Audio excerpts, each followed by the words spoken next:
June 13, 2009 is a day that is forever imprinted in my heart. The day started off like any regular summer day for my 17-year-old self. I woke up, ate a bowl of cereal, and turned the TV on to Channel 48. My favorite thing to watch at that age, of course, Disney Channel. This day was a little more fun and exciting because it was our annual church barbecue. And I was excited to link up with my friends and hang out. As the barbecue was going on, I ate, I played, laughed, and fellowshipped until it was time for the picnic to be over. My mom, sister, and cousin all piled in the car, and we headed to our next stop of the day, which was my younger sister's basketball game in the suburbs of Chicago. As we traveled on the highway, gospel music was playing through the car radio, and my cousin and I were in the back seat going over details of the picnic we just left. Suddenly, my mom received a phone call that I did not know at that very moment, but would change our family dynamic forever. It's game day, so West Side, the best side! Got some Wildcats out there. Waking up, getting ready to play in a basketball game was exciting for the 15-year-old me, who aspired to be like Lisa Leslie or Candace Parker. That morning was not any different. We had an early morning basketball game out of town. So my dad dropped me off at the school, and as I stepped out of the car, I said goodbye and that I loved him, as I always told my family as we parted.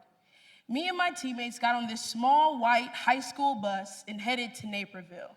Once we arrived, the gym was relatively empty, except for a few parents and other teams. I heard basketballs bouncing and shoes screeching on the wood, whistles blowing, and players and coaches yelling. My team played our first game, and of course, we won. I mean, you did just hear me say that West Side, the best side, right? Okay. After the game, we went into the cafeteria to eat, hang out, dance, and sing loudly and obnoxiously, as only teenage girls could do until our next game later that day. It was a beautiful day. The air was filled with expectancy, and I arose with a smile on my face. I was happy on the inside, genuinely happy, and it bore on my facial expressions. I was scheduled to travel to Chicago to support my youngest daughter, who was playing in a basketball tournament. We love to travel in support of her basketball games, and it was a bonding time for me and my girls. This was an exciting time for our family, too. I was scheduled to graduate next week from the University of Phoenix with a bachelor's degree in psychology. And our eldest son, he was due to marry the love of his life the next month. It was a beautiful day and a beautiful time. We did all the things that normal people do when they're preparing for a road trip. You know, fuel, check, snacks, check, seatbelts, check, and we were on the road ready to begin our journey. My daughters and my niece were vibing to music during the road trip, and the girls were at that age when it was relatively easy to introduce difficult subject matters, such as boyfriends, sex, friends, and good choices. They often poured out their hearts during our road trips, and I relished in those moments of communication which revealed the matters of their heart, their thought patterns, and their dreams. I embrace each road trip as a mental health check for my girls, and to deepen our relationship by creating this psychologically safe space for them to share, to sing the melodies of their heart. The girls loved traveling with me. The camaraderie at the games, the intensity proved a breeding ground for laughter, yelling, cheering, and enjoying good food afterwards. Those moments with my daughters offered me a reprieve from the demands of life. I welcomed the joys of their youth and the conversations they sparked, no matter how ridiculous some of their comments. They bathed in the joys of life, and they did not care if some of the water spilled on the bathroom floor. It was a perfect start to a perfect day with my girls. We were about an hour away when the phone rang, and I answered expecting to hear the voice of someone that I know and love. It wasn't. It was a nurse, and she was telling me something that was unfathomable. She said, "Your son, Anthony, is unresponsive, and life-saving measures are being performed right now to save his life." I heard what she said, but in that moment, I just couldn't comprehend what she was saying to me. I couldn't understand, and I asked her, "Can you please repeat that?" Because I was for sure I had mistaken what she said. And she repeated herself and said, "Your son is unresponsive, and life-saving measures are being performed to save his life." Before I could prevent the emotions from traveling from my heart to my mouth, I screamed at the top of my lungs, "No!" My mom answered, and a few moments later, let out a loud scream that made everyone suddenly stop what we were doing. After she hung up, she let us know that our eldest brother, Anthony, was in the hospital and not doing well. My brother was always in the hospital as he battled with a lifelong disease called sickle cell anemia.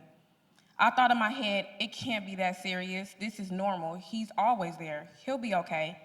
But I was unfortunately terribly wrong. Then my mother made a sudden U-turn in the middle of the highway. She raced at ridiculously speeds to get to our brother, crying and praying the whole way back to Bloomington Normal. As we arrived at the hospital, we were told that our brother was in the ICU in room 190. As we approached his room, an unsettling feeling began to come over me. I started to think, this isn't like any other time we visited him. When we got to his room and I looked upon him, my heart sunk. And it was like I was frozen in time for a moment. While sitting in the cafeteria eating, I got a call from my sister. I originally couldn't hear what she was saying because there was so much noise in the background. I think maybe it was my mom screaming, but from what I could hear, my sister said, "Anna, Anthony had a heart attack. We have to turn around and go back to the hospital." You know, something I enjoyed more than anything was having my family come to my basketball games, seeing them cheer for me in the stands, hearing my sister yell loudly at the refs when I didn't get a call, or hearing them yell out when I make a shot, "Go A-Ruff!" or "Rough Riders!" Those were some of my greatest basketball memories. But it didn't seem like I'd hear those things today. They were on their way to my basketball game, but they never made it. I remember staring out this big rectangular window in the cafeteria as my sister shared those words. Anthony had a heart attack. I was shocked. I felt scared, uncertain, worried about my brother and what this could possibly mean for my family. I hung up the phone, walked back to the table where my team was sitting, and I remember sharing this with one of my closest friends on the basketball team. I'm not exactly sure what she said, but she comforted me. I pulled my coaches to the side and told them what was happening. They were understanding. I still played in our second game of the day, periodically checking my phone for updates. And as I played in the game, I thought about my brother Anthony a whole lot. The game was honestly a blur, but of course, I still balled out. I got a witness. Because I mean, would I, Anthony, or my family really have it any other way? No. The game ended. I didn't talk much. My coaches and teammates were understanding and they gave me my space. Sitting by myself on the bus ride home, looking out the window, the drive felt like an eternity. Finally, we got back to the school. My coach took me to the hospital. She asked questions on the drive over, but honestly, I couldn't really answer them. I felt just as clueless as her regarding what was happening. It was all just a waiting game. I walked quickly into the hospital, my coach walking by my side down the long white hallway until we got to the ICU waiting room. The room was somber, people full of tears, anxiety, and worry showing on their faces. I saw my sisters, our brother, friends from our church, and then I saw my mom and my dad. And I looked at my mom's face, and the look on her face confirmed my worst fears. After that phone call, it was impressed on my heart that this would be my last day with Anthony. And the tears began to fall as if they were competing for first place in a relay down my face. It was useless to stop them. My deepest fear was standing before me, and my only thought was getting back to his bedside. I immediately called my husband and filled in the blanks for the girls who were crying incessantly. I was supposed to offer them comfort, but I couldn't comfort them because there was no comfort for myself. So I resorted to what I knew. I began to sing a song of praise. And I sung that song through the tears, through the pain, through the sorrow, through the heartache. I sung that song until I reached my destination. And as I sung, I drove at speeds of more than 110 miles per hour. I know that that was not safe, but I was racing back to him because I understood that his time was limited. I made it back in record time. As I approached the room, a nurse tried to dissuade me from going into the room for what I would see, but I insisted, and she relented. I will never forget that scene. Anthony was bleeding from several places. He was naked, and a plain sheet was covering his body. A person was on top of him performing CPR, and I stood and silently cried at the enormity of it all. A nurse exposed his leg, offering me a place to touch. It was as if she could hear my request and answered before I uttered a word. I placed my hand on his leg. It was cool and clammy. Through the tears, I said, "Anthony, Mom is here. You can let go, son. I understand. Mom is here. It's okay, Anthony." My brother, who was always the sweetest, most gentle soul, was laying in the hospital bed, motionless, eyes closed, and a ventilator hooked up to him. Tears began to flow from my eyes. As I walked up to him, and I placed my hand on the bottom of his legs, hung my head, and bawled my eyes out. My mother was inconsolable, and I got to a point where the emotions in that room were just too much for me. So I left out, walked out the ICU with my cousin, and we walked to the Atrium Cafe for some fresh air.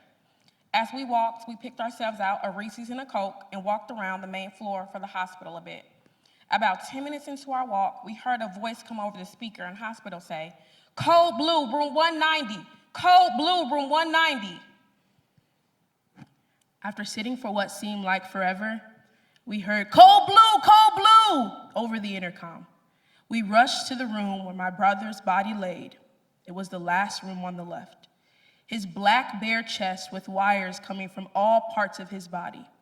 There were about 5 to 6 people around him, and a big black man about 2 to 3 times the size of my brother performing chest compressions. My brother's chest bouncing up and down, without any real response. The blaring sounds of Code Blue continued over the intercom, mixed with the beeping of the machines and the yells and the cries of my family and friends right outside his room. They tried to stabilize him, but Anthony would code a couple of more times before we received the news that he had no more brain activity, and the painful decision would need to be made to discontinue life support. My husband advised me that I should make the decision as his mother. It was the most difficult decision that I've ever had to make. I wanted so desperately for Anthony to live. We had plans. He had just become an ordained minister the week prior. We had plans. There was so much more I wanted to experience with him. We had plans. My children were begging me not to give up on their brother, and it was impossible to explain in the moment why the decision needed to be made when their hearts were so heartbroken and distraught. Once the decision was made, one of my daughters actually fainted. One left the room unable to absorb the enormity of the looming loss, and a family member screamed and stormed off. He couldn't digest any more of the suffering that was happening in the ICU. As Anthony lay taking his final breaths, my husband sat next to me and whispered in my ear, "You were a good mother. He loved you, and he knew that you loved him. You did a good job raising him." I was trying to hold on to Anthony and hold on to time, hold on to time, and hold on to Anthony until his time here concluded and my time began living without him. As we rushed back into his room, the sight I seen was shocking, devastating, and shattered the rest of my already broken heart. A team of nurses were gathered around him, and one on top of my brother conducting CPR to get his heart back started. As this was happening, my mom was crying, my sisters were crying, and I couldn't even fathom watching them anymore, so I walked out of the room again. A few moments later, I heard my mother's voice scream at the top of her lungs, "Stop, just stop!" The nurse climbed down from his bed and backed away. They took him off the ventilator, and I watched him do the last thing he will ever do here on earth, take his last breath and pass away. I couldn't believe someone who I spent my entire life with, the brother who played school with us and would give us all bad grades to be funny, the brother who was gentle just as much was sweet, the brother who had a voice of an angel and a heart who loved God and church, the brother who was not only my brother, but someone who would listen to me talk about anything for hours, was gone forever. I knew at that very moment our family would never be the same, and life as we knew it was changed for eternity. Life may have gotten back to normal, and emotions were suppressed, but one thing that remained the same is June 13, 2009, is the day I lost part of me that I will never get back. As they stopped compressions and life-saving measures, my family surrounded Anthony's bedside, and we mourned together. As we mourned, I held his hand, and it was cold. As I held his hand, I cried, not believing that this could even be real. Our pastor prayed, and we stayed with my brother. Cries mixed with laughter filled the room as we reminisced and remembered Anthony's life and all the fun memories we shared together. Loved ones came and went as the time passed. Eventually, the coroner, a friend of my mom's, came and gave her condolences. As the hour got late, we prepared to leave. So I walked back into the room where my brother's body was laying, and I stared at his lifeless body for just a few moments. I told him that I loved him as tears rolled down my cheeks. I held his cold hand, and I kissed his cold forehead and said goodbye to my big brother. My brother, who just became a minister in the church, who enjoyed preaching and teaching just like I do. My brother, who was supposed to get married the next month. My brother, who never let sickle cell anemia stop him from pursuing his dreams, his passions, or his desires. My brother, who always teased us, but always protected us. My brother, who came to my basketball games and always cheered the loudest. My brother, who would have been the best uncle to my 3 children. Our brother, our hero.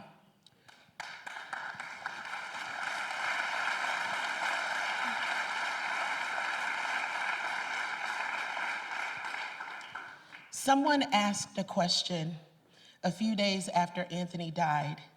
They asked me, "How will you define yourself now that you've lost a son?" This question would plunge me into an abyss.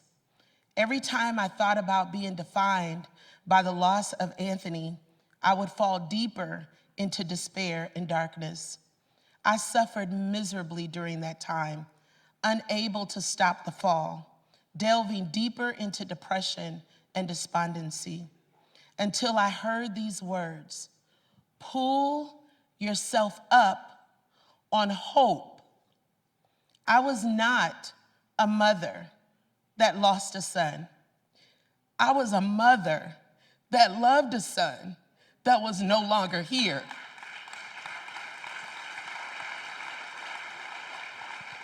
The prevailing thought was love. Love was my hope, not loss.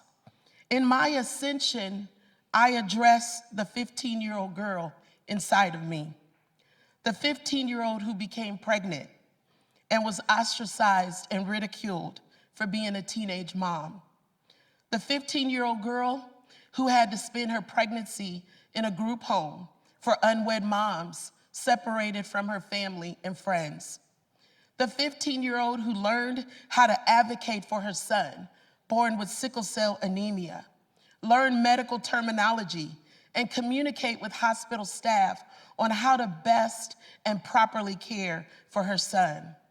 The 15-year-old who in that group home hoped for her son. While thanking her, I uncovered the deep thread of shame that had been unaddressed. Death has a way of sifting through the weeds to find what has been unreachable. His death brought me back to me and helped me to appreciate the thread as a remembrance. That shame brought me the opportunity to love someone who remains etched in my heart to this day, my son. And the hope, that is what got me through. It brought me closer to my family, to my girls that you see on this stage with me, and to the ones that are in the audience. I love you, Bunny, Vicky, Jaira, and Renadra.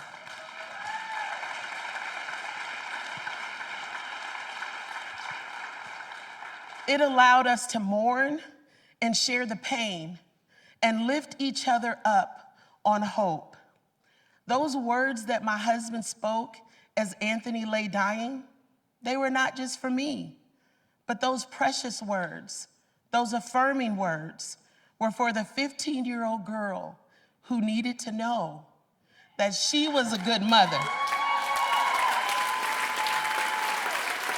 that he loved her and she loved him too.